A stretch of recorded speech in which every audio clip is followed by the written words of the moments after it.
If you go back on a far enough timeline to like the 1920s, that might be accurate. But when you're looking at the violent crime we've seen, the protests like the one on your screen, the protest areas that we saw during 2020. And in fact, what Ashwani just referenced there is basically Brandon Johnson's whole entire platform in Chicago, investing in schools, no one there can read or do math, making sure people have second chances, violent criminals get out and recommit crimes.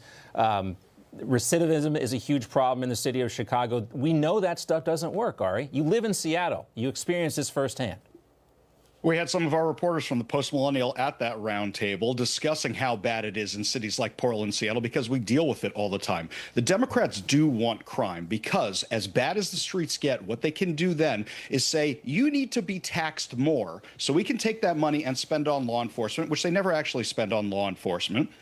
They need to say, you need to surrender whatever it is you got to us. We'll take all your money. We're not actually going to spend it on fixing the crime. And they know they can get more funding for that. They can get more funding for the drug addicts. They can get more funding for affordable housing, which makes everybody else's housing less affordable. We are seeing unprecedented violence on our streets. We had an armed takeover of 6 blocks of Seattle in 2020. Antifa has been a constant presence since then. We see what's going on down at the Portland ICE facility. And all the Democrats can do is, once again, blame Donald Trump. Antifa has been the Democrats' foot soldiers for years. You had Kamala Harris promoting a bail fund to get rioters out of prison during the summer of 2020, the summer of love. That was the vice president of the United States. She was candidate for vice president of the United States. That was the Democrat nominee for president. The Democrats are the party of violence, and they're on the wrong side of an 80-20 issue. Americans do not want crime in their cities,